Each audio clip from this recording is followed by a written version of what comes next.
आगरा की इस खुशनुमा बेहतरीन शाम में आप सभी का तहे दिल से स्वागत है। कलम प्रभा खेतान फाउंडेशन का एक प्रतिबद्ध अभियान है जिसका उद्देश्य अपनी भाषा, अपने लोग के विचार को प्रोत्साहित करना है। कलम का आयोजन हिंदी भाषा को एक मंच प्रदान करने की एक छोटी सी कोशिश है। प्रभा खेतान फाउंडेशन के बहुविध कार्यक्रम, जिनमें से कलम भी एक प्रोजेक्ट है, देश और विदेश के करीब 35 शहरों में आयोजित किया जाता है, जिनमें से कुछ नाम हैं कलम दिल्ली, कलम जयपुर, कलम जोधपुर, कोलकाता, लंदन, न्यूयॉर्क, आगरा आदि। कलम आगरा की शुरुआत सन 2018 में हुई थी और तब से हम अपने प्रायोजकों श्री सीमेंट, आईटीसी मुगल और दैनिक जागरण के सहयोग से निरंतर कई प्रोग्राम्स, कई बैठकें कर चुके हैं। कलम आगरा के सत्रों में कई चुनिंदा लेखकों ने आतिथ्य स्वीकारा, जिनमें से शामिल हैं नीलिमा दालमिया आधार, अनंत विजय जी, मनीषा कुलश्रेष्ठ, नवीन चौधरी, विजयश्री तनवीर, नीलिमा चौहान, रत्ना वीरा, सोपान जोशी, प्रत्यक्षा सिन्हा, वर्तिका नंदा, दिव्य प्रकाश दुबे जी और विक्रम संपत। और हमारी कोशिश यही रहेगी कि इस लिस्ट में हमारे और नाम जुड़ते जाएं। तो यह थी मेरी एक छोटी सी कोशिश आप सभी को कलम से रूह बरूह कराने की। मंच पे बुलाना चाहूँगी आईटीसी से ज्योति चितकारा को कि वो यहाँ आए और स्वागत संबोधन दें। नमस्कार everyone, on behalf of team ITC Mughal मैं सबका तहे दिल से यहाँ स्वागत करती हूँ। कलाम इवेंट हमारे प्रोजेक्ट में we being the hospitality partner, बहुत तहे दिल से खुशी होती है कि हम इतने अच्छे इवेंट का पार्ट है और हॉस्पिटैलिटी पार्टनर है। 2 साल के कोविड के बाद फाइनली कलाम है a physical one-on-one interaction which we were actually missing for these last 2.5 years to say. आप सभी साहित्य प्रेमियों का इस खुशनुमा दोपहर में मैं स्वागत करती हूँ। आईटीसी मुगल की तरफ से मैं आप सभी का कलाम श्रृंखला के आज के होने वाले सत्र में अभिनंदन करती हूँ। कलाम श्रृंखला प्रभा खेतान फाउंडेशन की अभिनव पहल है, जिसे महिला और सांस्कृतिक गतिविधियों को बढ़ावा देने वाले एहसास वुमेन ऑफ आगरा, अग्रणी समाचार संस्थान दैनिक जागरण के सहयोग से हॉस्पिटैलिटी पार्टनर आईटीसी मुगल द्वारा आयोजित किया जाता है। On behalf of everyone here we warmly welcome our guest mister Manoj Ranjan Tripathi ji, जिनका हमने काफ़ी इंतज़ार किया। The moment it was announced that the first Kalam event after the Covid period is happening and mister Tripathi would be with us, all of us were quite thrilled about this, and I give it back to Shweta to take it further from here. Thank you so much. ज्योति, आपका तहे दिल से धन्यवाद। तो अब वो पल आ गया है जिसका हम सबको बेसब्री से इंतजार था। आज हमारे बीच वरिष्ठ पत्रकार मनोज राजन त्रिपाठी जी उपस्थित हैं। आप 27 से अधिक वर्षों से भारतीय मीडिया उद्योग में पेशेवर रूप से काम कर रहे हैं। आपने अपने करियर की शुरुआत दैनिक जागरण से की और फिर हिंदुस्तान टाइम्स से होते हुए न्यूज़ 18 नेटवर्क, इंडिया न्यूज़ और ईटीवी के एडिटर रहे हैं। आप द क्विंट, न्यूज़ 18 हिंदी और हिंदुस्तान जैसी समाचार प्रकाशन एजेंसीज के लिए कॉलम लिखते रहे हैं। इन्होंने अजय देवगन और परेश रावल की मशहूर बॉलीवुड फिल्म अतिथि तुम कब आओगे पार्ट 2, जिसके डायलॉग सुनकर हंस कर हमारे पेट में दर्द हो गया था, वे डायलॉग लिखे हैं। पत्रकारिता में पुरस्कारों के साथ संगीत में रुचि रखने वाले मनोज जी ने जी टीवी, सारेगामापा, क्लोजअप अंताक्षरी, सुर श्रृंगार आदि कई नेशनल चैनल्स पर बतौर गायक कई पुरस्कार हासिल किए हैं। आपके द्वारा लिखित पहला उपन्यास कोड काकोरी ने कुछ ही समय में आसमान की बुलंदियों को छू लिया है और इस सुप्रसिद्ध थ्रिलर का सस्पेंस खोलने के लिए और उस पर चर्चा करने के लिए हमारे बीच मौजूद हैं सौरभ अग्रवाल जी, जो एक व्यवसाय होने के साथ साथ साहित्य और अर्थशास्त्र पढ़ने में बेहद रुचि रखते हैं। इन्हें कन्फेशनल कविता लिखने का शौक भी है। इनका ध्यान और आध्यात्मिक खोज की ओर गहरा झुकाव है। तो आइए तालियों से मनोज जी का और सौरभ जी का स्वागत करें और इस चर्चा का दौर शुरू करें। भाई तालियों में कमी नहीं होनी चाहिए। नमस्कार। आज हमारे बीच में एक ऐसी शख्सियत है जो बहुआयामी व्यक्तित्व के व्यक्ति हैं। उनसे बात करने का और उनको जानने का मौका मुझे मिला है। इसके लिए मैं कलम आगरा और प्रभा खेतान फाउंडेशन का धन्यवाद करता हूँ। जैसा श्वेता ने आपको भी परिचय देते हुए बताया कि श्री मनोज राजन त्रिपाठी जी द्वारा रचित उपन्यास कोड काकोरी सफलता की नई ऊंचाइयों को छू रहा है। मैं ये कहना चाहूंगा, उनका जो लेखनी है वो विलक्षण है। संजीदा से संजीदा बात वे हास परिहास में ऐसे कह देते हैं कि जैसे कुछ कहा ही नहीं। इस बातचीत और उनके लेखन के बारे में उन्हीं से अभी और कुछ जाने। मनोज जी, आपका आगरा शहर में और इस कलम मंच पे तहे दिल से स्वागत है। मैं आपसे सबसे पहले जानना चाहूंगा कि आपने मुझे अभी बताया कि आप आगरा से जुड़े रहे हैं। बचपन आपका कई कुछ वर्ष यहाँ पे बीते हैं। जरा बताइए उस अनुभव के बारे में, या कुछ धुंधली सी यादें अगर बची हो तो। देखिए, जितना आगरा को अब जानता हूँ तो यहाँ तो मिठास भी पेटे की शक्ल में पंछी बन के उड़ा करती है। यहाँ पे मोहब्बत का नाम भी ताजमहल है और वो भी दुनिया का 7वां अजूबा है, और वास्तव में मोहब्बत 7वां अजूबा ही होती है।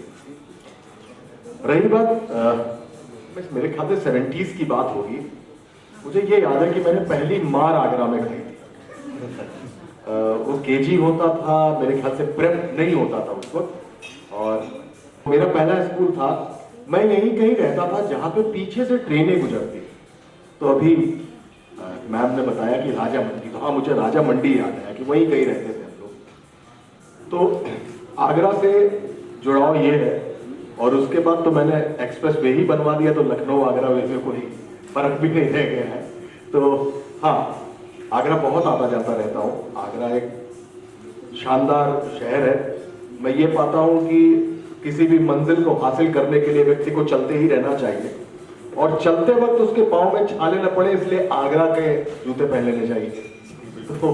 तो ये आगरा से व्यक्तिगत जुड़ाव है मेरा। बाकी आप?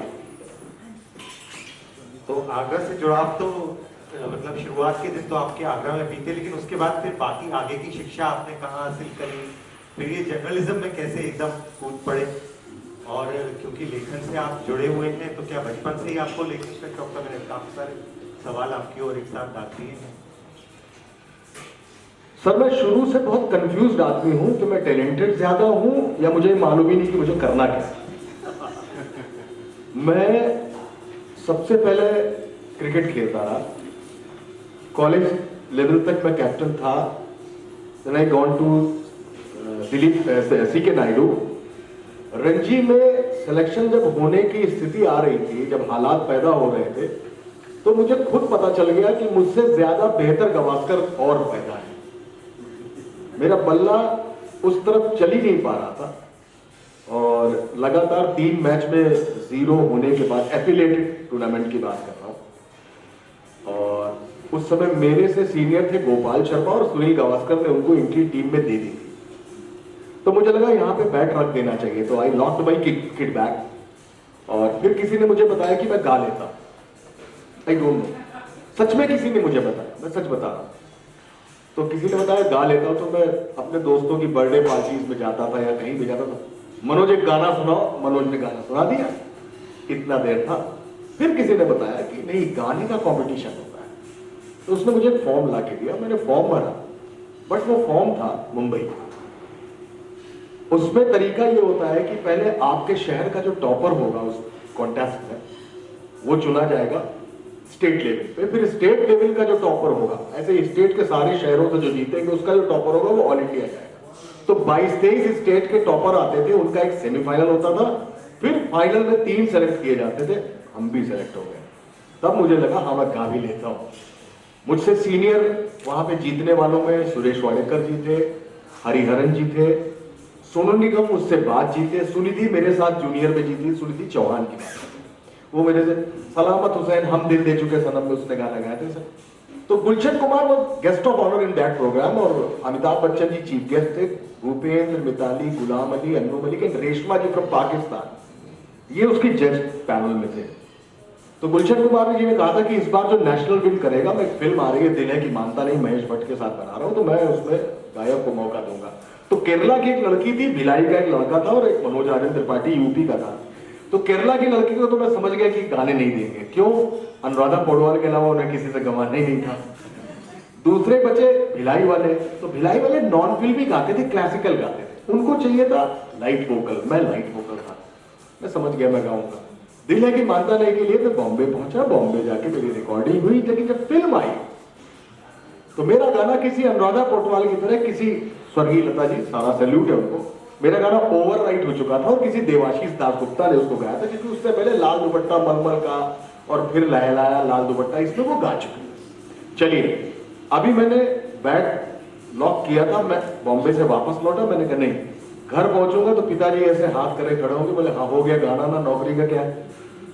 घर में तो इरा जो रहा है हम लोगों का, अगर आप गौर करें एक 20-25 साल पीछे चली जाइए, तो लड़कियों के लिए यह था कि ग्रेजुएट हो जाए, पोस्ट ग्रेजुएट हो जाए और उसके बाद वो शादी करें। लड़कों के लिए था कि 20 साल के लड़के के पास 2 ही टारगेट होते थे, या तो डॉक्टर बनना है या इंजीनियर बनना है। जिनके यहाँ बिजनेस है नो प्रॉब्लम, मेरे यहाँ बिजनेस नहीं था, पापा सिंपली एयरफोर्स में थे और मारते बहुत थे, बहुत मारते।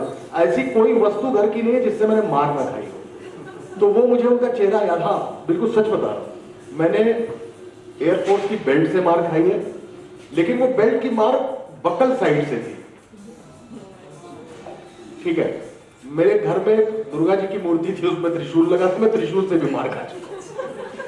तो अब आप सोचिए कि मैं गा अपने मन से रहा हूं, एक विद्रोही लड़का हूं, बॉम्बे में गाना गाने गया इस ट्रक पे, चलो फिल्म में गाना आना है, लौट के जब वापस आऊंगा तो मुझे तो त्रिशूल दिख रहा है, तो मैं तो त्रिशूल के चक्कर में इंजीनियरिंग करूंगा।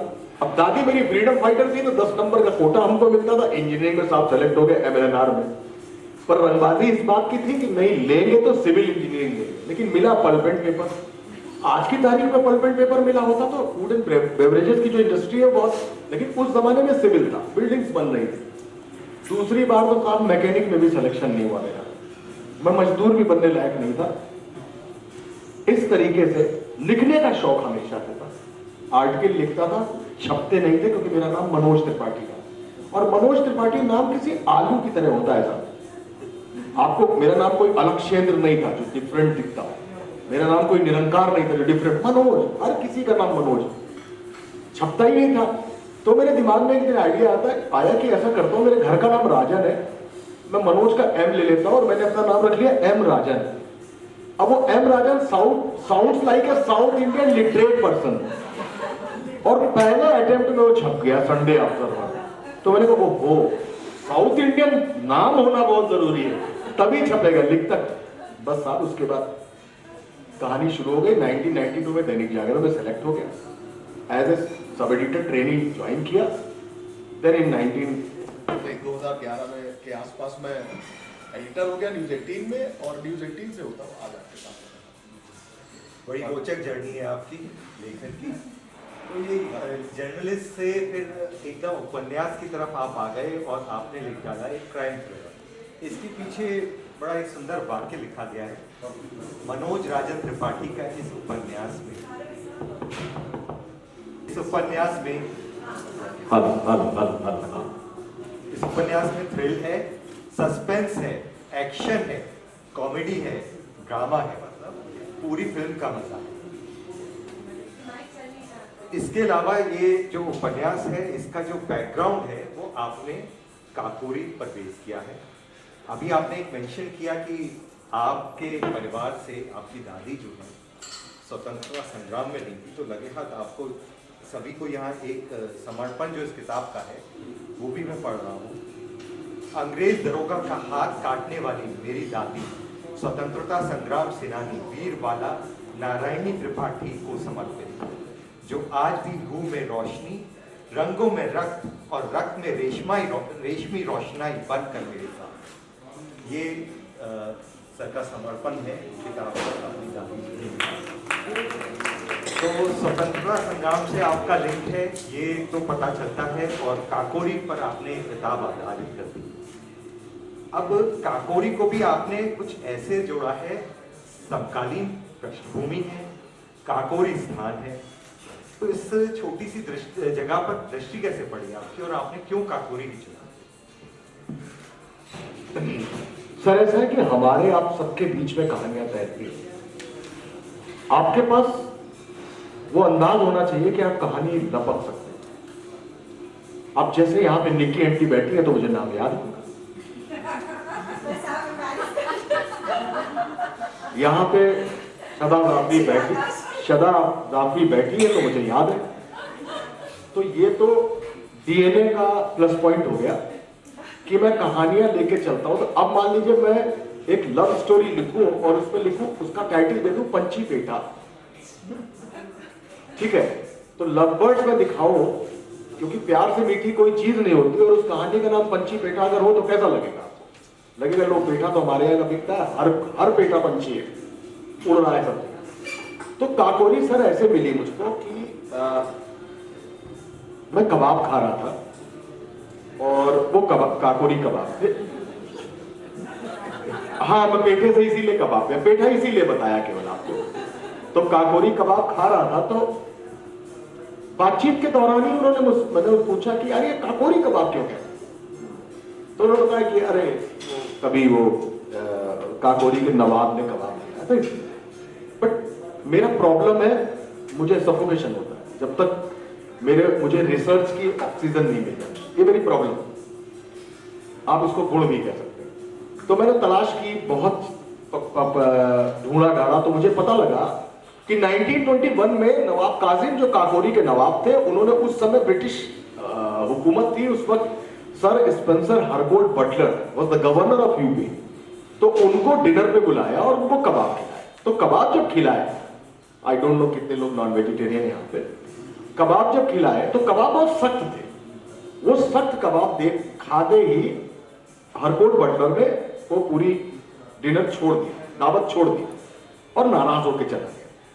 Then he called the team of रकाबदार। रकाबदार means recipist, one is chef जो आपका खाना बनाता है, खिचड़ी बना लो, आज आलू का पराठा बना लो। बट एक रकाबदार होता है जो जानता है कि आटे के अंदर आलू भर दो तो आलू का पराठा बनता है, दाल में चावल मिला दो तो कोई किसी ने खोज की होगी ना, तो शेफ बनाता है, रकाबदार खोजता है। रसगुल्ले के साथ आइसक्रीम खा लो, ये रेसिपिस्ट की रेसिपी है। तो उन्होंने रकाबदारों की टीम को बुलाया और बोले ऐसा कबाब बनाओ जो मुंह में घुल जाए। उन्होंने बहुत खोजा तो पता लगा कि फ्लश को बॉन्ड करने के लिए उड़द की दाल का इस्तेमाल किया जाता है। अब उड़द की दाल उसको इस बॉन्ड तो करती थी, पर उड़द की दाल उसके साथ रहती थी, इसलिए उसको कड़ा कर देती थी, टाइट कर देती थी। तमाम खोजबीन हुई, उन्हें पपाया मिला, पपीता मिला, उसको गिरावट हुई। उन्होंने उसमें पपीता मिलाया, पपीता घुल जाता है, रहता नहीं। तो जैसे ही उससे कबाब बना, मुंह में फिर स्पेंसर ने कबाब रखा और वो कबाब घुल गया और उसका नाम पड़ गया काकोरी कबाब। 1921 आप मेडिसिन स्क्वायर जाइए, आप दिल्ली के दमपुत रेस्टोरेंट में जाइए, आप मस्कट चले जाइए, दुबई चले जाइए, लंदन चले, हर जगह काकोरी कबाब। रेडी जो ठेले लगाते हैं, खोमचे लगाते हैं, वहां भी काकोरी कबाब बिकता है। वो कैसे बनाते हैं एक अलग बात है, लेकिन काकोरी कबाब। ये 1921 है। 1924 में अंग्रेजों के खिलाफ यह तय किया कि गांधी जी के स्टाइल में आजादी मिलनी नहीं है, हमें हथियार चाहिए। तो चंद्रशेखर आजाद, अशफाक उल्लाह खान, राम प्रसाद बिस्मिल, इन सब लोगों ने मिलकर एक एसोसिएशन बनाई, उसका नाम रखा हिंदुस्तान रिपब्लिकन एसोसिएशन। इस एसोसिएशन ने एक डाउन सहारनपुर लखनऊ पैसेंजर को निशाना बनाया और उसमें 8,000 रुपए का खजाना लूटा। सिर्फ 8,000 रुपए का खजाना था। आज आप हंसेंगे कि 8,000 का क्या है, इतने में तो 2 कॉफी पी लेंगे, बट 8,000 रुपए का विक्टोरियन कॉइन्स थे। 129 लोग पूरे देश से पकड़े गए। स्कॉटलैंड की पुलिस लाई गई। 29 लोगों को सजा हुई उम्र कैद की, 16 लोगों को काला पानी की सजा हुई, 4 लोगों को फांसी हुई। रामप्रसाद बिस्मिल, अशफाकुल्लाह खां, राजेंद्र लहड़ी, रोशन सिंह। ये 1925, 1921, 1925। Kakori is the biggest chikan kapda supplier of whole world. Kakori is the biggest cracker, पटाखे का सप्लायर है, नॉर्थ इंडिया का सबसे बड़ा। जो दशहरी आम अमेरिका में भी खाया जाता है, यहां भी खाया जाता है, वो दशहरी आम काकोरी का ओरिजिन ऑफ काकोरी में कलंदरी दरगाह, दमादम मस्त कलंदर, कलंदरी दरगाह के कलंदर की डिग्री मिलती है 600 साल से। And there is a crater on Mars, Mangal ग्रह पे एक गड्ढा है जिसका नाम काकोरी है। तो दिस इज काकोरी। अब आप सोचिए कि मैंने कबाब खाया और क्रेटर तक पहुंचा। तो मेरा एक इंस्पेक्टर है। अब 2021 की कहानी है जब पूरे देश में सीए को लेकर आंदोलन चल रहा है। उसी वक्त कानपुर से ट्रांसफर होकर काकोरी थाने में एक इंस्पेक्टर आता है। मेरे उस इंस्पेक्टर का नाम है Ashfaq Ullah Bismil. Now this is the story of 2021 and we are talking about 1921 and 1925। 2021 में अशफाक उल्लाह बिस्मिल आता है। वो वैसा ही पुलिस वाला है जैसे सब होते, 1 नंबर का करप्ट, नजर से खराब, जबान पे गाली। अशफाक उल्लाह और रामप्रसाद बिस्मिल के भौतिक रासायनिक गुण मिलते ही नहीं थे उससे। वो इंस्पेक्टर आता है, उसका एक बेटा होटेलियर है जो ताज श्रीनगर से छोड़कर आता है क्योंकि कबाब को लेकर लड़ाई आती, तो वो ऑथेंटिक कबाब बनाने के लिए काकोरी आया। बर्ड्स एंड ब्लास्ट नाम की अपनी चेन खोलता है। दूसरा बेटा प्लेनेटरी साइंटिस्ट है, नासा में सेलेक्ट हो गया है। मंगल ग्रह पे एक क्रेटर मिला है, उसका नाम रखने के प्रोजेक्ट के लिए वो 30 दिन के लिए काकोरी आया हुआ है। अब ये 2 बेटे, एक कबाब, एक क्रेटर और एक अशफाक उल्लाह बिस्मिल। पहला मर्डर, उस मर्डर के तार को तलाशते हुए दूसरा मर्डर, उस मर्डर के तलाशते हुए तीसरा मर्डर, और चौथा मर्डर उसी ट्रेन में जो 8 डाउन सहारनपुर पैसेंजर आज भी चलती है। उस पूरे, इससे आगे मत बताइए। ना मैं नहीं बता रहा हूं। अरे आप मुझे क्या मना करेंगे, मैं खुद ही नहीं बताऊंगा, ये लोग पढ़ेंगे कैसे। और उस पूरी ट्रेन पर वो कबाब भी लगे हुए, काकोरी कबाब, यानी कांड और कबाब की मुलाकात 100 साल बाद फिर से। लेकिन क्लासिक चीज, जो 4 मर्डर हुए हैं, उन मर्डर के पास वो विक्टोरियन कॉइन्स मिलते हैं जो 1925 में लूटे गए थे। दूसरे मर्डर के पास वो माउजर मिलता है 15 MARZ नंबर का, जो चंद्रशेखर आजाद का माउजर था। ये सारे निशान 1921 और 1925 को जोड़ते हैं और हर लाश पर एक चीज टैटू करके लिखी जाती है, हिंदुस्तान रिपब्लिकन एसोसिएशन। तो that's my style to tell the history today.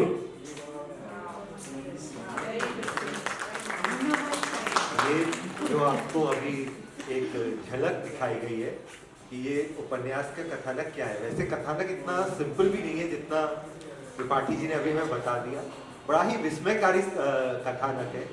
एक और तो इसके पांव रखे हैं उत्तर प्रदेश के काकोरी में, और दूसरा पांव इन्होंने जमा दिया है नॉर्थ के राज्य में, नाम नहीं ले रहा, चलिए अब आपने बता दिया है तो मैं नाम भी, कश्मीर में एक पांव जमा दिया है।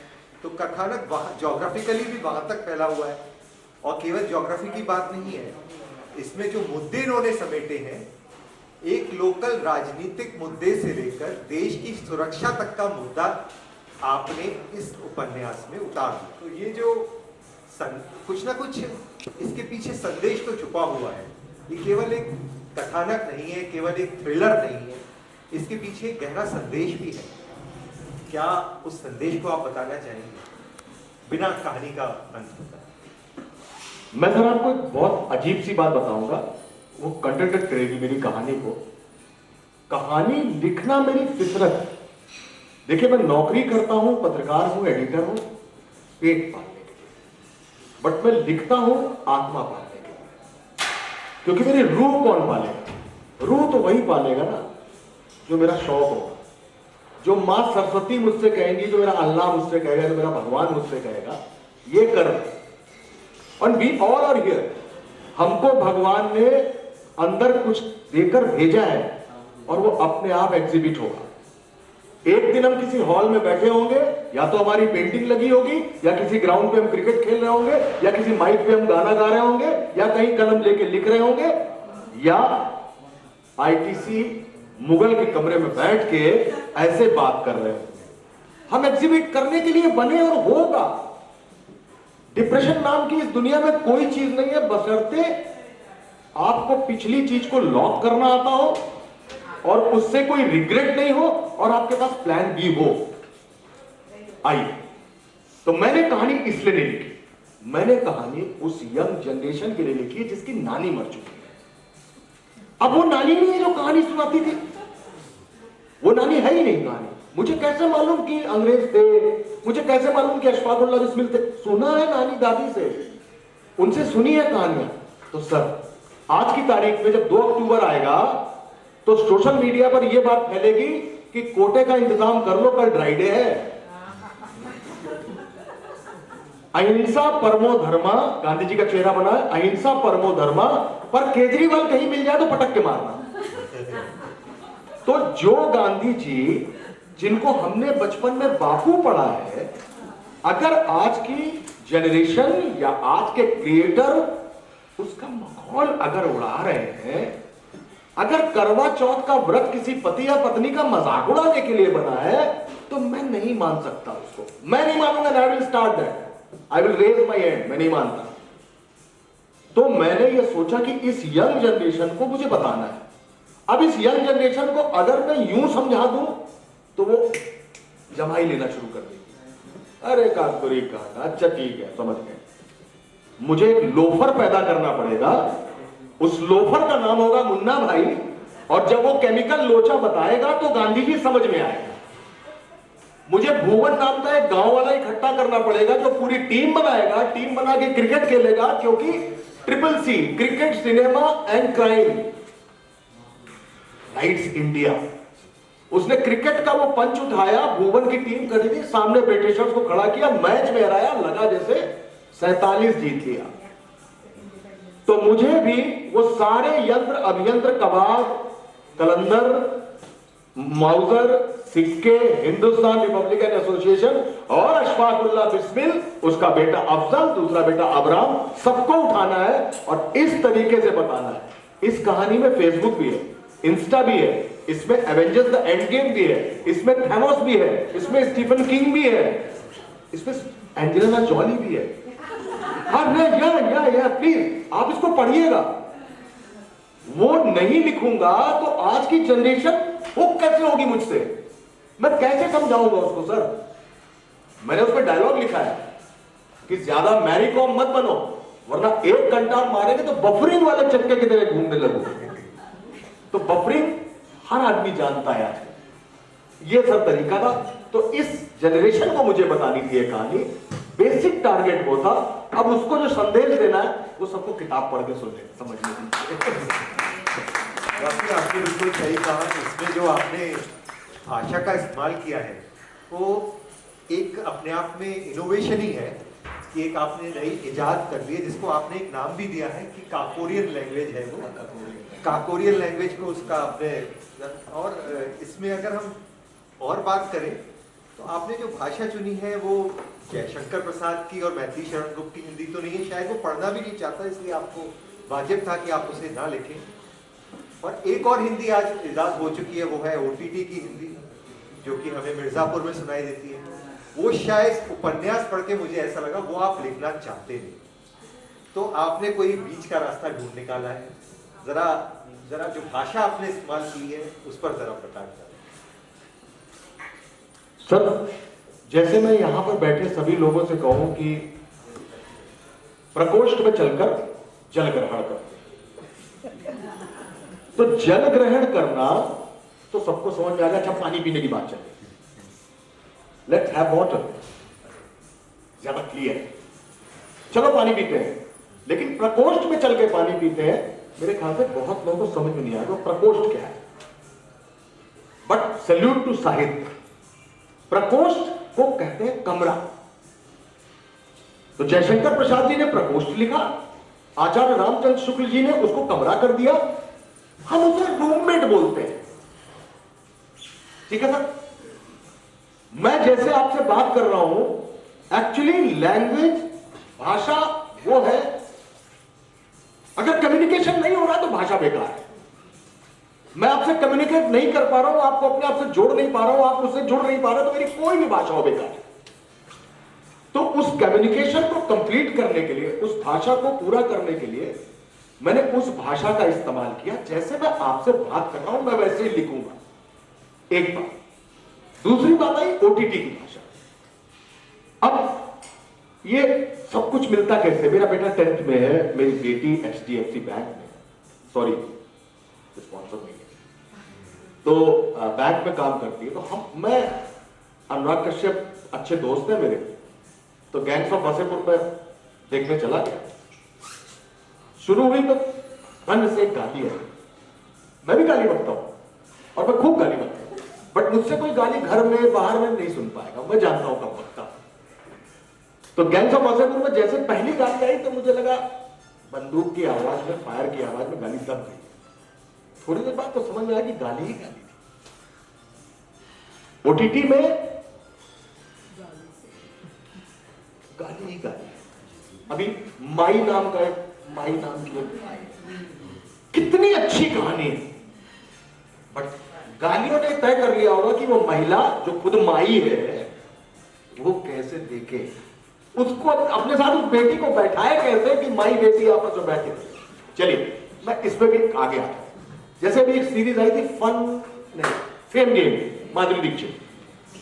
हाँ, मैं आज की जनरेशन से एक चीज पकड़ने की कोशिश करता हूं कि फेम गेम में दिखाया गया कि उसका बेटा बड़े सुसाइडल मूड में रहता है हमेशा।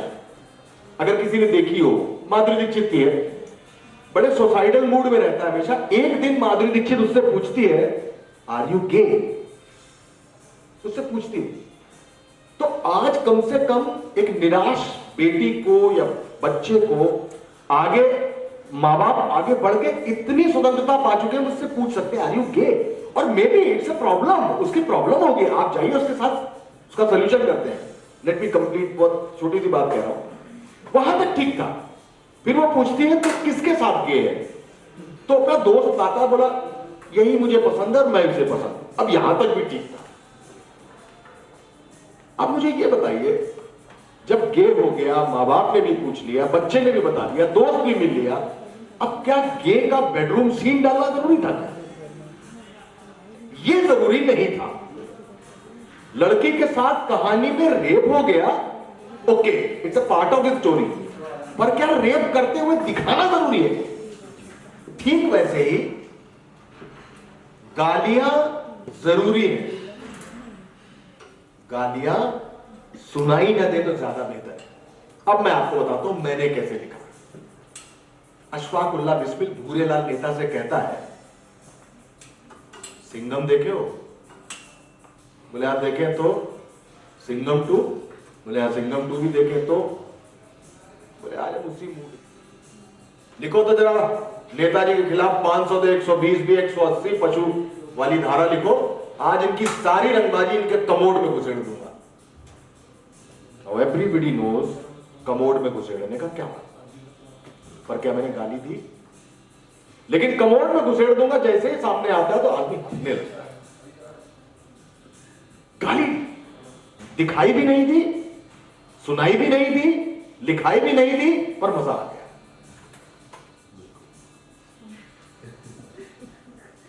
It's a good way. मैं गे तक ठीक हूं, वहां तक मैं ठीक हूं कि वहां की समस्या ओके है। मां बाप भी समझ जाए, सीरियल बन रहा है, ओटीटी है, स्वतंत्र है, सब कुछ कर ले, पर मेरा विरोध वहां से शुरू होता है कि यार अगर ओके है यार, गे हो गया, लिस्बन हो गया, फलाना हो गया, ट्रांसजेंडर हो गया, सब कुछ ठीक है, वो उनके बेडरूम सीन तक क्यों जा रहा है? ये प्रॉब्लम है।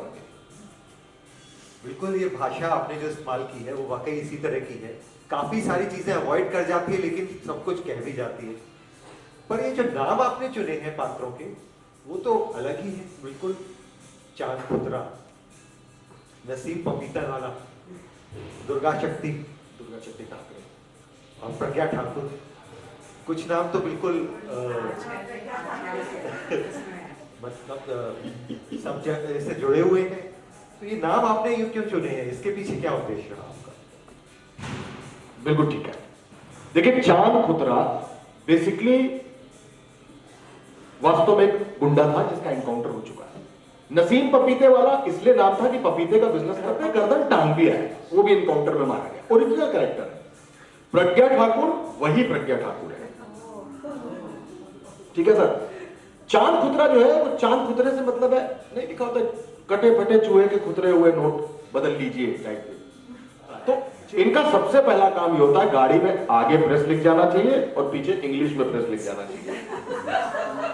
कोई सिपाही रास्ते में गाड़ी रोके, उससे अब हम ही बचे हैं रोकने को। ये स्टाइल है इनका और हर जगह है। मैंने इनको बहुत रीड किया, मैं एक किताब भी लिख रहा हूं इन लोगों पर, God of little towns. God of little towns अपने छोटे छोटे शहरों के भगवान है। वो कैसे, वो अलग मुद्दा है, मैं पहले इस पे आता। तो मुन्नालाल पत्रकार भी उसमें। मेरा जो डीजीपी है that is Brajlal Kulshreshtha. Brajlal ji is very close friend of mine, जो डीजीपी रहे उत्तर प्रदेश के। वो हमसे बोले, अच्छा एक बात बताओ, एक मेरे संग और समस्या है, जैसे लोग मनोज राजन कहते हैं, मेरा अक्सर नाम मनोज रंजन लिया जाता है, बहुत सारी ट्रॉफीज पे भी मेरा नाम मनोज रंजन लिखा है। ब्रिजलाल जी और अखिलेश यादव दो मात्र ऐसे लोग हैं जो मुझे ना मनोज राजन कहते हैं ना मनोज रंजन कहते हैं, मुझे कहते हैं हाँ मनोरंजन जी क्या हाल चाल।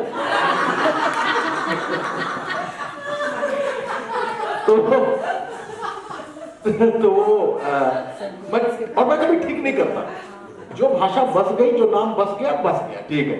तो ब्रिजलाल जी ने उससे कहा कि हमारा ही नाम दे दिए मनोरंजन जी आप। तो हमने हाँ सर कुछ मनोरंजन करना, तो सोचा कि आप भी का नाम देते। तो सारे नाम ऐसे जिंदा कैरेक्टर्स हैं। ये सारी कहानियां जो आपने इसमें पढ़ी है, ये भी सब असली है, ये सब असली है। इनको मैंने बस जोड़ा है, लेकिन जोड़ा किसके लिए? 58 to 60% यंग था। ये जो नाम है वाकई दिलचस्प भी है, पर इसमें आपने एक चीज और है, वो अभी आपने जिक्र भी किया कि आपने शाहरुख खान से लेके एंजेला जोली, जितने भी फिल्मी देवी देवता है, उनका आह्वान कर डाला है इसमें। कोई प्रश्न ऐसा नहीं है जो कि बॉलीवुड की चाशनी में ना डुबोया गया। जो इंस्पेक्टर साहब हैं वो तो पूरी तरह से फिल्मी दुनिया में ही जीते। तो आपका भी क्योंकि बॉलीवुड कनेक्शन है, आपने भी डायलॉग लिखे हैं, तो क्या ये उसका प्रभाव हमें देखने को मिल रहा है या आपने जो आसपास देखा है उसका प्रभाव? आपने एक चीज और मैं जोड़ूंगा, आपने 3C की भी बात करी थी, तो वो 3C क्योंकि सोसाइटी है उस तरह से, वो आप दिखाना चाह रहे हैं या क्या चीज? नहीं, मैं हर चीज का इस्तेमाल कर रहा हूं। क्रिकेट का भी इस्तेमाल कर रहा हूं, सिनेमा का भी इस्तेमाल कर रहा हूं, क्राइम का भी इस्तेमाल कर रहा हूं, मैं प्रज्ञा ठाकुर का भी इस्तेमाल कर रहा हूं, मैं चांद खुतरा का भी इस्तेमाल कर रहा हूं। सब रियल कैरेक्टर जो मेरे कैरियर में मेरे साथ गुजरे हैं, इन सब लोगों को असलियत में भी जानता हूं। मार दिए गए एक अलग बात है, लेकिन मैं असलियत में भी जानता हूं। ये जो बात आपने पूछी है, इसके पीछे का सिंपल लॉजिक सिर्फ इतना ही है कि अगर कोई व्यक्ति है और वो गाने गाता है, कोई व्यक्ति है जो कहीं भी देख के, मैं किसी भी यहां पे जितने भी पुरुष बैठे होंगे, अगर कहीं बच्चे पार्क में क्रिकेट खेल रहे होंगे, वो किसी एक बच्चे के पास जाएंगे और एक बैट पकड़ेंगे, बोले एक ओवर खिला दो मुझे। ये एक मंशा होती है एक चीज की। महिला के लिए साड़ी जितनी बेशकीमती होती है, उतना ही मार्केट से लाया हुआ वो झोला और डब्बा होता है, वो उसको बहुत संभाल के रखना चाहती है। वो सारी चीजें जो हम जानते हैं, जो देखते हैं, जो समझते हैं, उस सारी समझ को इसमें इस्तेमाल किया है। और इसमें सिर्फ हिंदी सिनेमा नहीं, एंजेला जोली है, थैनोस भी है, सब लोग हैं। बस वही वजह है कि आज आप जाएंगे, एवेंजर्स द एंड गेम मान लीजिए फिर एक पार्ट आ जाता है, जाइए तो आप देखिए तो कि YouTube पे 3 साल 4 साल पहले से मोस्ट अवेटेड मूवीज के ट्रेलर्स होते हैं। वो आप KGF जाकर देखिए तो लड़के बच्चे कैसे ताली बजा रहे हैं, आप जाएंगे, आप RRR देखिए तो जाके। तो जब तक आप अमर चित्र कथा क्रिएट नहीं करेंगे, जब तक आप रामचरितमानस क्रिएट नहीं करेंगे, ताली कैसे बजेगी, आंख में आंसू कैसे आएगा? वही तरीका है। उसने बैग कंधे में टांगा, तब तक त्रिपुरारी पांडे ने कहा साहब बैग हम ले लेते हैं। नहीं नहीं तुम मत, तो तुम्हारे हाथ में प्रोटोफोन है। हाँ साहब बजता बजने दीजिए, इस पर दिन भर क्राइम की खबरें आती रहती। अगर मैं जब लिख रहा हूं तो जब आप पढ़ेंगे तो आपको लगेगा ओटीटी तो देख रहे हैं, आपको कहीं मिसिंग नहीं होगा कि आप कहानी पढ़ रही है। मैंने ओपन एंड थोड़ी ना किया है कि मैंने कहानी लिख दी अब आप सोचो कि मैंने ऐसा क्यों किया। ना ना ना, मैं कहानी लिखूंगा तो आप वैसे ही चलेंगे मेरे साथ, हर पेज पे हंसेंगे और हर पेज इसलिए पलटेंगे कौन है। दो वाक्य बड़े बार बार इसमें आते हैं। एक तो आता है काकोरी का सबसे काकोरी में विलेन ही विलेन है, पर सबसे बड़ा विलेन ही हीरो होगा। और एक आता है खुल के जियो कुछ मत छुपाओ। इसके पीछे क्या कोई सिद्धांत छुपा है या आपका कोई अपना फिलॉसफी है जो आप इसमें डालना चाह रहे हैं? इस फिलॉसफी के पीछे भी पापा है। तो बहुत छुपता था, बहुत छुपता था। मैं आज भी शायद उनकी आंखों में देखता हूं कि वो इंजीनियर डॉक्टर, अब कहते हैं मां बताती है कि पापा तुम्हारी बहुत तारीफ करते हैं, पर आज भी मैं उनके सामने से उठ के चला जाता हूं। मतलब हमारे बीच में कुछ ऐसा नहीं है, वो मेरे ब्रिगेडियर है, उन्होंने मुझको सिपाही बनाया, मेरे घुटने छीले हैं, मुझको गंजा कराया है, उन्होंने सब कुछ किया है। अगर उन्होंने नहीं, मैं आपको सच बता रहा हूं, जिंदगी में पहली बार 9th में था, मैं अपनी मां से किसी मुद्दे पर पहली बार, मुझे याद है, जबान लड़ा रहा था। सर्दी के दिन थे, मां ने पीछे 2-3 बार कहा कि पापा आ गए, मैं नहीं देख पाया। फिर मम्मी ने कहा अच्छा आओ। जब उन्होंने आओ कहा तो मैंने पलट के देखा तो पापा, तुम सवाल लड़ाना भी सीख गए हो क्या? अब मुझे तो लगे कि बस धरती फटे और मैं जानकी भैया होके चला जाऊंगा। पापा गेट से अंदर ही नहीं आए, मुझे लेकर चले गए। मुन्ना केश कर्तनालय नाम था उस दुकान का, आज भी याद है, मुन्ना केश कर्तनालय। मुझे ले गए और मुन्ना से कहा इनके मशीन चला दो। मुन्ना की दुकान पर बैठा तो मुन्ना ने निकाली मशीन, जिसको आज हम हेयर ड्रायर कहते हैं, वो किसी जमाने में हेयर सेटर हुआ करता। उसने मुझे थोड़ी देर बाद एकदम अमिताभ बच्चन फिरोज खान टाइप, इधर से अमिताभ बच्चन इधर से फिरोज खान, सब बना दिया। थोड़ी देर पापा लौट के बोले तुमने तो इनको हीरो बना दिया। तो बोला आप ही कह गए थे मशीन लगा। मैंने कहा इनको शेट्टी बना दो। अच्छा तब वो समझा, जो काम उसने 2 घंटे में किया था वो उसने 2 मिनट नहीं लगे, सर से पूरे बाल बना। तो वहां से वो चीज आई, वो फिलॉसफी मेरी है कि फिर मैंने तय किया कि मुझे गाना है तो गाना है, लेकिन इसलिए नहीं गाना है कि मैं उनसे विद्रोह कर रहा हूं। मैं गाऊंगा तो इनको कुछ बन के दिखाऊंगा, मैं पत्रकारिता करूंगा तो इनको कुछ बन के दिखाऊंगा, मैं लिखूंगा तो उनको। आज भी मेरा I am so sorry, I am getting emotional actually. आज भी मेरे मन की इच्छा केवल यही होती है कि मैं जो भी करूं मेरे फादर को अच्छा। मेरे मन में उनके लिए कुछ नहीं है, अगर उन्होंने नहीं किया होता तो मैं नहीं पहुंचता, तो वो दिखाना है। वहां से मेरे मन में एक फिलॉसफी थी कि जब कोई किसी से छिपता है ना, आदमी तभी उसको ढूंढता है। आप जरा खुल के सामने घूमिए, आपको कोई नहीं ढूंढेगा। तो आप जो हैं वही बने रहिए। बनना जरूरी है, पीछे लॉक करना जरूरी है। रिग्रेट, आप आखिरी में जब जा रहे हो ना, जैसे मेरी एक अंतिम अभिलाषा भी, हालांकि एक टारगेट होता है, एक लक्ष्य होता है। अंतिम अभिलाषा मेरी यही कि, लेकिन अभी नहीं, 80-85 साल के ऊपर कि बनारस की जो गंगा घाट है वहां पर एक पुराना सा कोई घर हो, वहां मैं रहूं। मैं अभी देखता हूं इस चीज को। 80-85 से, मतलब 80, याद रखिएगा 80-85 कहीं कम ज्यादा कर दें।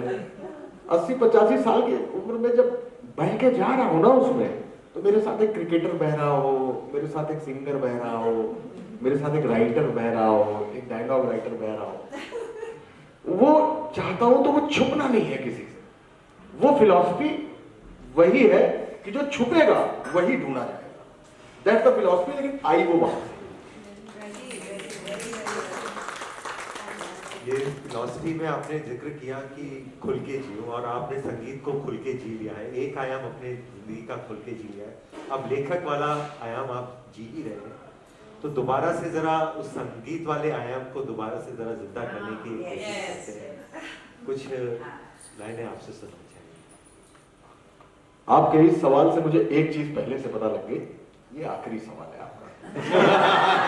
सवालों की संख्या तो बहुत है, और ये अगर समय की बाउंडेशन ना हो तो हम लोग इसको कन्वर्सेशन को बिल्कुल जारी रखना चाहेंगे, लेकिन गाना तो जरूर सुनना है हमें। सर एक सवाल मेरा भी है। अभी इस बाद में तो हालांकि गला गवास्कर हो चुका है, लेकिन फिर भी चलिए कुछ जोड़ तोड़ के बना देता हूं, सुनाता हूं। किस किस को बताएंगे जुदाई का सबब हम,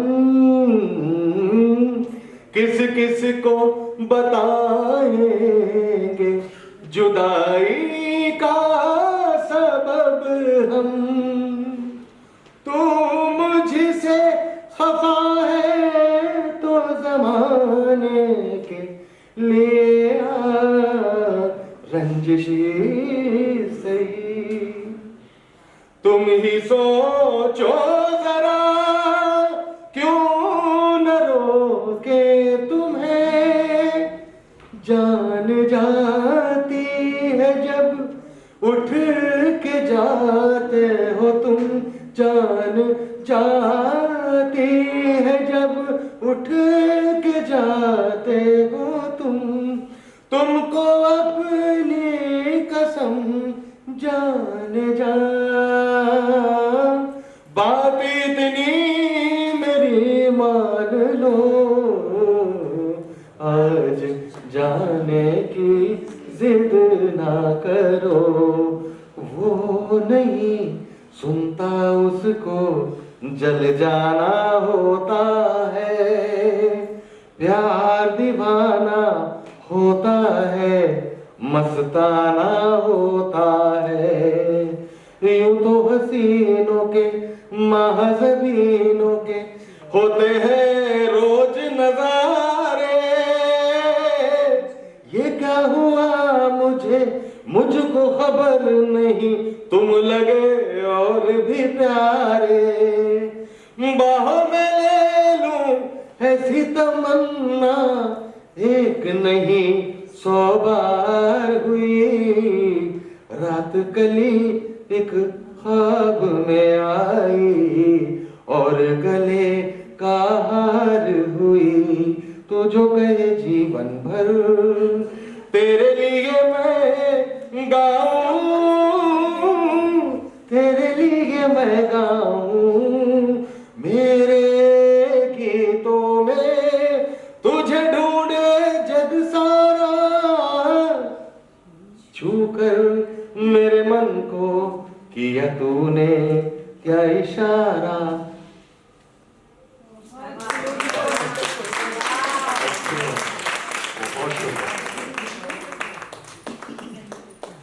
सवालों का सिलसिला तो खैर हमारे पास कई और सवाल हैं।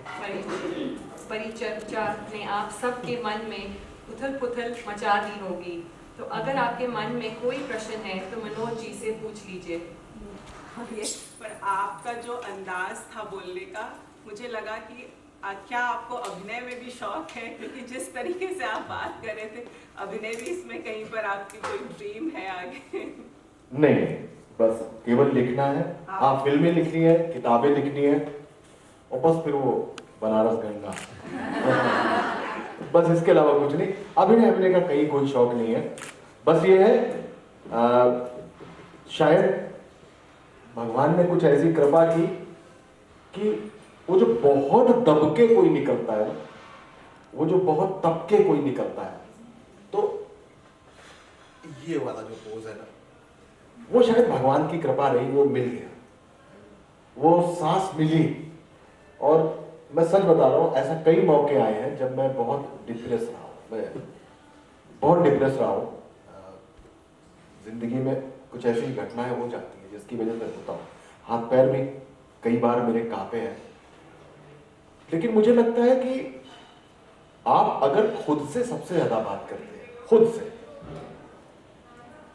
एक खीरे वाला खड़ा था, सॉरी मैं उदाहरण के तौर पर, मैं गया तो मैंने कहा एक खीरा काट दे, मोटरसाइकिल पे था। अब उसके बाद दुकानदारों भीड़ थी, वो दूसरों को काट के दे रहा था, मुझे देर हो रही थी बहुत, तो मैंने कहा कि जल्दी दे यार। तो कह रहा था अरे आप दे रहे हैं ना, 2 लोग आए हुए पहले उनको दे। पता नहीं क्या हुआ, मैंने उसको झापड़ मार दिया, उसका पूरा ठेला पलटा दिया। चला तो गया लेकिन बहुत अंदर से उलट पुलट रहा। मैं आया शाम को, उसको मैंने कहीं से जुगाड़ करके सारे पैसे दिए, और सच में पैसे नहीं होते थे, पर जुगाड़ करके उसको पैसे दिए, उसके पैर छुए, उससे माफी मांगी, क्योंकि मैं अपनी बात करता था अपने आप से। वो बात करने का प्रोसेस मुझे लगता है हमेशा से है। तो जब भी आप अपने आप से बात करेंगे तो आपको हमेशा एक हम मिलेगा, वो मैं नहीं रह जाएगा। आपके अंदर ही मैं है, आपके अंदर ही तुम है, और ये दोनों जब आपस में बात करेंगे हर चीज का सलूशन निकलेगा। मैं ऑप्टिमिस्टिक आदमी हूं, मैं बहुत सकारात्मक आदमी हूं। मुझे लगता है कि सकारात्मकता से ज्यादा, पॉजिटिविटी से ज्यादा बड़ी एनर्जी कोई नहीं होती। बस वैसे ही बोलते रहिए, वैसे ही करते रहिए, तो वो अभिनय नहीं है, वो अंदर की सत्यता है, और वो भी निश्चल। बोलते रहना है, बताते, सब कुछ बता देना, किसी से कुछ छुपाना नहीं। आप मुझसे 10 सवाल अभी और पूछेंगे, हो सकता है मैं अपनी पत्नी बेटी के बारे में भी आपको बता दूं। मैं हाइड नहीं करता चीजों को, बस इसलिए वो शायद आपको अभिनय लग रहा होगा, वो नेचुरलिटी है। नहीं कि हाँ मुझे एक्टिंग करनी है, मैं समझ गया, वो बात आपकी समझ गया। वो तो अभिनय करने का कोई नहीं, शाहरुख खान अच्छे दोस्त हैं। Any more questions? अगर आपकी कोई बुक को मूवी में बनाया जाए या OTT प्लेटफॉर्म पे लाया जाए, which is the top character you would choose amongst the ones that we have, including Anurag, who also happens to be a friend of mine?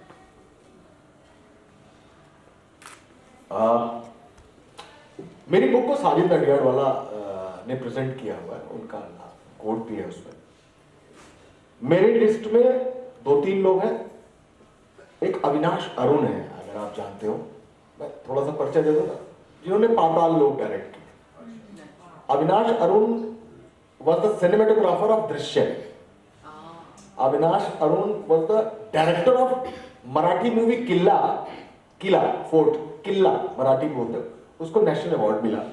He is very close and good friend of mine. एक मेरे दिमाग में वो रहते हैं, एक मेरे दिमाग में अनुभव सिन्हा रहते हैं। अनुभव सिन्हा मुझको अच्छे संबंध है, सब कुछ है। आपने अनुराग वाली बात की, दैट्स ओके। वो जो ट्रीटमेंट है ना, वो अनुराग भाई नहीं दे पाएंगे, वो अनुराग भाई, तो वो है मेरे दिमाग में। ये 2 लोग मुझे सबसे अच्छे लगते हैं। सुधीर मिश्रा जी भी है, बट सुधीर मिश्रा जी उसको सीरियस कर देंगे थोड़ा। मैं चाहता हूं कि कॉमिक, जो उसका कॉमिक स्पार्कल है, वो लगातार लोगों पे बरसता रहे। सस्पेंस थ्रिल चले, फिलॉसफी आए, सब कुछ चले, पॉलिटिकल ड्रामा भी चले, लेकिन वो चीज आए। तो सुधीर, मुझे लगता है Avinash Arun is the best. मुझे ऐसा लग रहा है कि वो बेहतर होंगे। कई बार जो सबसे ग्रूसम मर्डर के सीन होते हैं, वो भी इतने कॉमिकली दिखाए जा सकते हैं कि आपको उसमें ग्रूसमनेस नहीं दिखती, उसमें कॉमेडी दिखती है। जैसे पाताल लोक में ही थे कई सारे ऐसे सीन। तो I understand where you are coming from, and जिस तरह की आपकी बुक है, I am sure he would be the best. हाँ, वो बढ़िया है, बड़ी मतलब मुझे उनकी, एक्चुअली मैं उनके डायरेक्शन से ज्यादा उनकी सिनेमेटोग्राफी का थोड़ा सा फैन हूँ। मुझे वो ज्यादा वो दिख रहा है मुझे उसमें। और सच बात तो ये है कि जिस वक्त मैं कहानी लिख रहा था, तो अशफाकुल्लाह बिस्मिल जो थे वो इरफान खान थे। मेरी इरफान खान से बात भी हुई थी, और जो ऑटो करेक्ट लगा होता है ना मोबाइल पे, तो जब भी मैं इरफान भाई को कहता था नमस्ते इरफान भाई, तो वो इरफान को मेरा मोबाइल पता नहीं ऑर्गन जो लिख देता था, तो हमेशा उनके पास मैसेज आता था नमस्ते ऑर्गन भाई। तो वो मुझसे पूछते थे कि तुम मेरा कोई ऑर्गन लेना चाहते हो, अगर तुम मेरा आंदोलन लेना चाहते हो, उस टाइप से बोलते, मैं नहीं बोल पाऊंगा, या मेरा ऑर्गन बजा देना चाहते हो। मैं बहुत बदकिस्मत हुई इस मामले में कि वो शख्स चला गया। मेरा सेंट्रल कैरेक्टर लिखते वक्त वो था, बट देखिए आपके मुंह में घी शक्कर, भगवान करे बहुत कुछ अच्छा सा बन जाए तो फिर आपको बताने लायक रहूंगा कि हाँ, जो आपने उस दिन सवाल उठाया था वो आज पूरा हो गया। And thanks. आपने जैसे काकोरी को एक जो प्लेस है, बहुत छोटी से कस्बा है, वो जो भी छोटा सा जगह है, उसको इतना हाईलाइट करके ये कैरेक्टर्स डाल के और एक हिस्ट्री के भी पार्ट को लेके करा और इतनी थ्रिल्ड नॉवल लिखी करी। उसी तरीके से आगरा, ताजमहल, पंछी पेठा, इस तरीके के थॉट के संग कुछ आगरा के ऊपर भी लिखने की कभी कोशिश? मैंने कहा ना कि वो पंछी पेठा देखा तो मुझे लगा कि किसी एक अच्छी सी लव स्टोरी का नाम पंछी पेठा हो सकता है। मैं हमेशा कोशिश, हाँ बहुत अच्छा टाइटल है, it's a very nice title. हम इसको बुक करना है, इसको रजिस्टर्ड कराना है, पंछी पेठा, क्या बात है। मैं छोटी सी चीज आपको बता रहा हूं, मैं हमेशा जब भी कोई चीज लिखता हूं तो मेरे सामने वन लाइनर स्क्रिप्ट रहती है। एक था राजा, एक थी रानी, दोनों मर गए, खत्म। ये एक लाइन की स्क्रिप्ट है और सारा स्क्रीन प्ले डायलॉग इसी के बीच में है। तो कौन था राजा? क्या पृथ्वीराज चौहान की बात हो रही है? क्या फलाने की हो रही है? जब मुझसे कोई पूछता कि कौन था राजा, तो फिर राजा मंडी का राजा है वो, और रानी जो है किसी सिल्ली पाड़ा की। अब उनके बीच मोहब्बत हो रही है, तो वो राजा थे, फिर वो मरे क्यों, और फिर कहानी खत्म क्यों हो गई। अगर आपके पास टाइम हो तो मैं छोटी सी चीज बताऊंगा आपको, अगर कोई और क्वेश्चन ना हो तो। है सवाल कोई? चलिए बताओ ये आती कैसे है। और वास्तव में मेरे दिमाग में पंछी पेठा है, और अभी आज ही है। पंछी पेठा जानता हूं बहुत दिनों से, लेकिन आज ये बात आई। कल मैं एक फंक्शन में था, वहां पे एक गायकोलॉजिस्ट थी, बेसिकली आईवीएफ करती थी। जब उन्होंने बोलना शुरू किया, उसकी नॉलेज मुझे इतनी अच्छी लगी, मेरे दिमाग में तुरंत एक टाइटल आया, अंडे का फंडा। Getting my point? IVF and अंडे का फंडा, और पूरी एक कॉमिक स्टोरी दिमाग में मेरे आ गई, to how to freeze the eggs and how they create comedy of errors. वो दिमाग में पूरा प्लॉट आ चुका है, उससे नंबर एक्सचेंज कर चुका हूं, मुझसे बात करेगी वो, ताकि साइंटिफिकली मेरी कहानी में कोई दिक्कत नहीं आनी चाहिए। नाउ टेल मी, मैं एक दिन बॉम्बे जा रहा था, ऑटो पे था, तो अंधेरी की तरफ जब आप जाएंगे तो लोखंड वाला के लिए टर्न होता है, तो मैं ऑटो पे था, वहां रेड लाइट बड़े कायदे से पार। तो रेड लाइट पे जैसे ग्रीन हुई तो ऑटो वाला भागा, पर उससे पहले उसके बगल वाला ऑटो वाला काट के भागा। तो मेरे ऑटो वाले ने कहा, ए ज्यादा घोरपड़े ना बोल। मैं थोड़ी मराठी नहीं बोल पाऊंगा, तो घोरपड़े नहीं बोल। तो मैंने उससे घोरपड़े क्यों बोला? घोरपड़े तो सरनेम होता है, इंस्पेक्टर घोरपड़े, देखा होगा। तो मुझे लगा घोरपड़े क्यों बोला? ओ बोले साहब उड़ के जा रहा है। अब अगेन सफोकेशन शुरू, रिसर्च ऑक्सीजन चाहिए।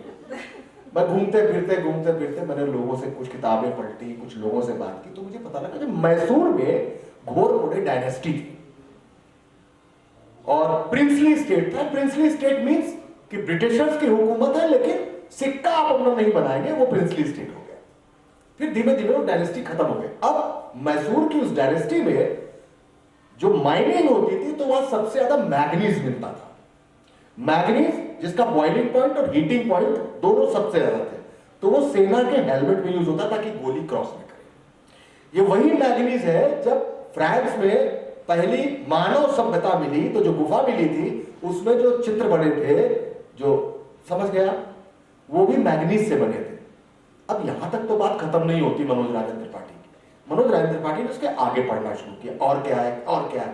तब पता लगा कि शिवाजी, छत्रपति शिवाजी ने जब उस वो मुस्लिम शासक पर हमला करने के लिए तनाजी सूले को वो काम दिया, तो तनाजी सूले ने अभयंकर फैमिली थी, उन्होंने कोमोडो जानते, कोमोडो जाइंट लिजर्ड, डायनासोर की तरह लगती है, उन अपने आप गो बोलते हैं शायद उसको, गो बोलते हैं, हाँ। उसमें रस्सी बांधी और किले पे सब चढ़ गए। बहुत सारे होते, मराठी में उसको बोलते हैं घोरपत, घोड़े के पैर वाला घोरपत। वो घोरपत था।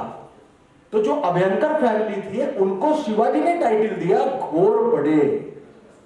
तभी उस ऑटो वाले ने कहा था कि घोरपड़ मत बन, उड़ के मत जा। अब यहां तक तो मेरे पास रिसर्च का फैक्ट आ गया, लास्ट मिनट लूंगा, इट्स वेरी इंटरेस्टिंग। 1924 में, क्या सॉरी 1964 में 116 Air India Boeing plane was going to Geneva. जैसे अपने हिमालय पर्वत है वैसे वहां एल्प्स हैं, और जैसे अपने कंचनजंगा है वैसे वहां मोंटे कार्लो है।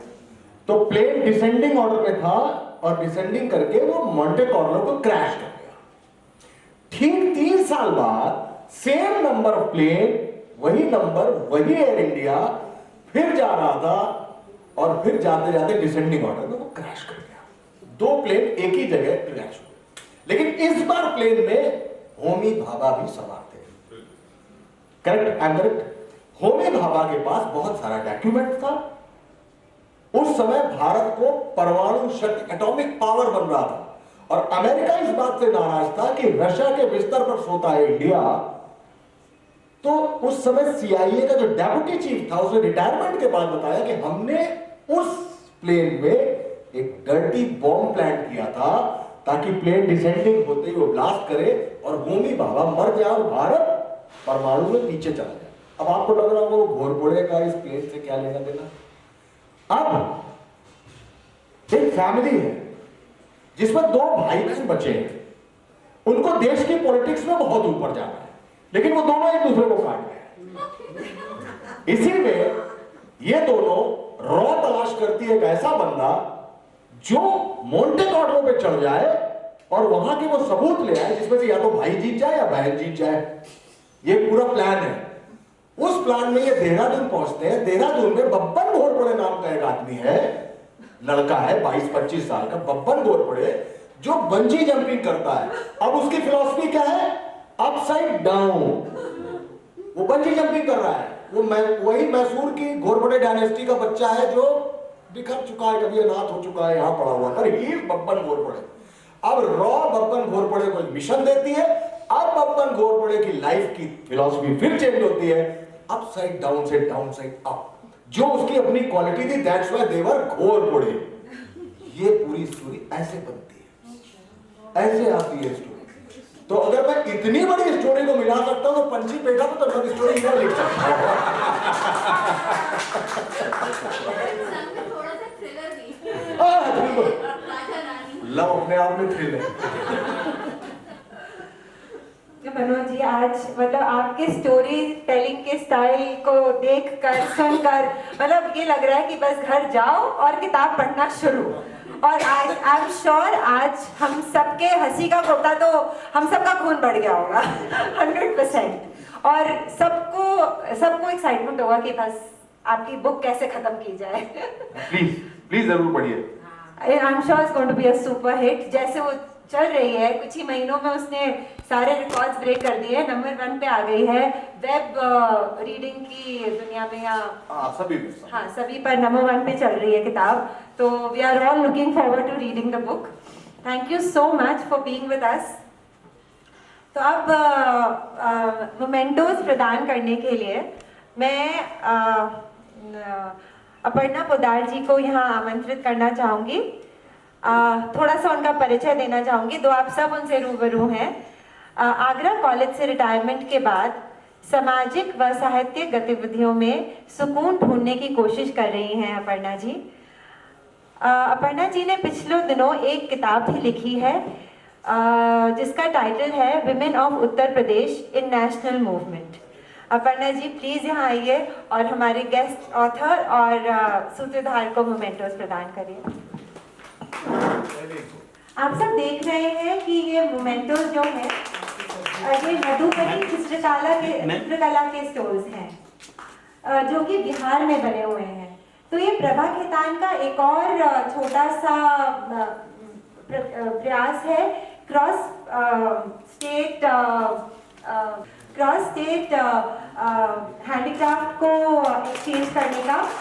जिससे इससे भी हम थोड़ा, जैसे आगरा से बने हुए जो हैंडीक्राफ्ट है वो हम जयपुर भेजते हैं, अमृतसर भेजते हैं, और दूसरी जगहों के बने हुए हैंडीक्राफ्ट हम आगरा में प्रदान करते हैं। So this is also a small effort from Prabha Khaitan Foundation towards the culture and traditions of our country. Thank you so much. अब मैं विनती को बोलूँगी कि आके वोट ऑफ थैंक्स। इससे पहले मैं विनती कथूरिया, एहसास वुमेन ऑफ आगरा और प्रभा खैतान फाउंडेशन की ओर से कलम आगरा के मीडिया पार्टनर दैनिक जागरण और हॉस्पिटैलिटी पार्टनर आईटीसी मुगल को धन्यवाद देना चाहूँगी। मनोज जी, मैं आपका तहे दिल से धन्यवाद देना चाहूँगी कि आपने अपने व्यस्त अनुसूची से हमारे लिए समय निकाला और यहाँ आए और आज की शाम में 4 चांद लगा दिए। ये हमारा 2 साल के बाद पहला कलम इवेंट हो रहा है और हम 1 घंटे में नॉन स्टॉप सिर्फ हंसे हैं और हमने इतना एंजॉय किया है। All thanks to you. Saurabh ji, Manoj ji से हमें रूबरू कराने के लिए आपका बहुत बहुत धन्यवाद। मैं कलम की इस संध्या में शामिल होने के लिए आप सभी का शुक्रिया अदा करना चाहूँगी। अब आप सबसे गुजारिश है कि अपनी अपनी किताब की कॉपीज़ यहाँ से लेकर मनोज जी से साइन करवा लें। धन्यवाद।